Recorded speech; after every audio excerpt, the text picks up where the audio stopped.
ہم معاشرے کے اندر مصیبت زدوں کو دیکھتے ہیں تو ہمارے دل میں خیال پیدا ہوتا ہے پتہ نہیں بیچارے کا کون سا گناہ ہوگا جو اتنی تکلیفوں میں گھرا ہوا ہے۔ اب سن لو حضور کی حدیث تاکہ آپ سمجھ سکیں، اور یہ بخاری شریف کی حدیث ہے۔ آقا کریم صلی اللہ علیہ وسلم فرماتے ہیں من یرید اللہ بہ خیرا یصب منہ، اللہ جس بندے سے بھلائی کا ارادہ فرماتا ہے اس پر مصیبتیں نازل فرماتا ہے، جس بندے پر۔ کیوں؟ اس کو میں حضرت بلال رضی اللہ تعالیٰ عنہ کے جملوں میں آپ کو سمجھاؤں۔ حضرت بلال رضی اللہ تعالیٰ عنہ کو جب گرم ریت پر گھسیٹا جا رہا تھا اور اس کے بعد صدیق اکبر رضی اللہ تعالیٰ عنہ نے انہیں آزاد کرایا تو لوگوں نے ان سے کہا بلال تم گرم انگاروں پر لیٹتے ہوئے بھی توحید کے نعرے کو بلند کرتے تھے، تمہیں ایسا نہیں لگ رہا تھا کہ جو توحید کا تم نے اقرار کیا ہے اس کی وجہ سے تمہیں اتنی تکلیفیں آ رہی ہیں؟ اب جواب سنیے۔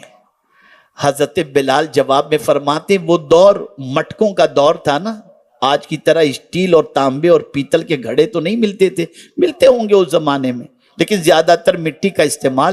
تو حضرت بلال نے جواب دیا ذرا یہ تو بتا تو جب مارکیٹ میں مٹی کا مٹکا خریدنے کے لیے جاتا ہے تو پہلے ٹھوک کے بجا کے دیکھتا ہے نا کہ صحیح ہے یا نہیں؟ تو میرا مولا بھی مجھے ٹھوک کے بجا کے دیکھ رہا تھا کہ میں ایمان میں سچا ہوں کہ نہیں۔ کیا تو اب نہیں دیکھ رہا کہ میں ثابت قدم رہا تو اللہ نے مجھے کتنی عزت عطا فرمائی؟ ارے اتنی عزت عطا فرمائی کہ سرکار معراج میں تشریف لے گئے تو واپس آنے کے بعد فرماتے ہیں بلال تم کیا کرتے ہو کہ میں وہاں رہ کر تم چلتے زمین پر تھے اور تمہارے چلنے کی آہٹ میں جنت میں سن رہا تھا۔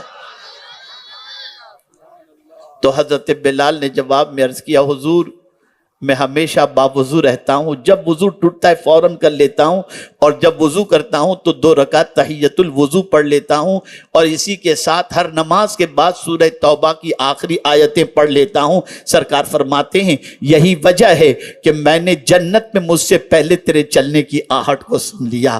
میں آپ سے کہتا ہوں یقیناً اس وقت جب گرم ریت پر گھسیٹے جا رہے ہوں گے تو بہت سارے ان کو معاذ اللہ یہ سمجھتے ہوں گے یہ بے وقوف آدمی ہے، اتنی تکلیفیں کیوں برداشت کرتا ہے، لیکن حدیث مصطفیٰ کہہ رہی ہے من یرید اللہ بہ خیرا یصب منہ، اللہ جب کسی سے بھلائی کا ارادہ فرماتا ہے تو اس کو مصیبتوں میں گرفتار فرماتا ہے۔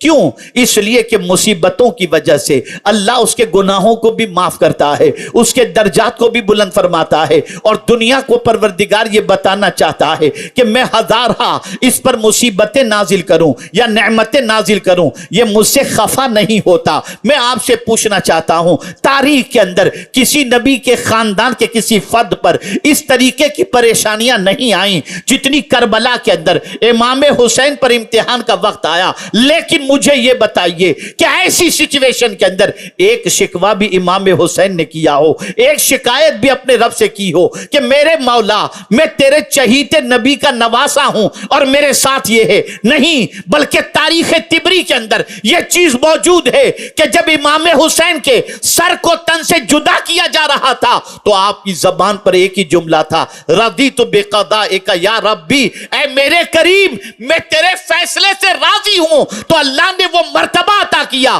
صدیاں گزر گئیں، حسین کا مشن بھی زندہ ہے اور حسین کی یاد بھی زندہ ہے۔ تو کسی کو مصیبت میں دیکھ کر یہ نہ سوچنا کہ اللہ اس سے ناراض ہے، یہ سوچ درست کرو، اور اللہ نہ کرے ہم پر بھی مصیبت آ جائے تو ہمیں یہ نہیں سمجھنا چاہیے کہ اللہ ہم سے ناراض ہے تو ہمیں مصیبتیں عطا کرتا ہے۔ اللہ ہمارا امتحان لینا چاہتا ہے، یہ جاننا چاہتا ہے، اور دوسرے اینگل سے دیکھیں ہم امتحان کے لائق کہاں ہیں۔ ان مصیبتوں کے ذریعے اللہ ہمارے گناہوں کو معاف فرما دیتا ہے، ہماری مصیبتوں کو دور فرما دیتا ہے۔ اللہ اکبر۔ مولا علی کرم اللہ تعالی وجہہ الکریم سے کسی نے پوچھا آپ کو امید افزا قرآن کی کون سی آیت سمجھ میں آتی ہے کہ قرآن مقدس کے اندر اللہ عز و جل نے بہت بڑی امید والی آیت نازل فرمائی ہو. فرماتے ہیں یہ آیت کریمہ ما اصابک من مصیبت فبما کسبت ایدیکم ویعفو عن کثیر. تو لوگوں نے کہا حضور اس آیت میں تو مصیبت کا ذکر ہے، کون سی ایسی آپ کو امید اس میں نظر آتی ہے؟ تو فرماتے ہیں میرا مولا جب ایک غلطی کی سزا ایک بار دے دے تو دوبارہ نہیں عطا فرماتا. اس نے کہہ دیا جو مصیبتیں تمہیں پہنچتی ہیں تمہارے ہاتھوں کی کمائی ہے. تو جس کریم نے دنیا میں مصیبت دے دی اب آخرت میں کوئی عذاب دینے والا نہیں ہے. تو میرے نزدیک امید افزا آیت کریمہ یہ ہے.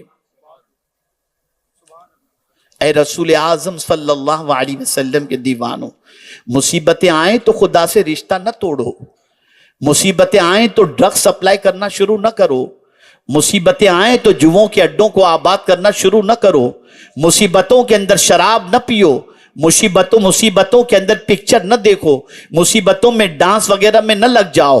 یہ مصیبتیں ہمیں پاک کرنے آتی ہیں یا بلندی دینے کے لیے آتی ہیں؟ اللہ جس بندے سے بھلائی کا ارادہ فرماتا ہے اسے مصیبتوں میں گرفتار فرماتا ہے.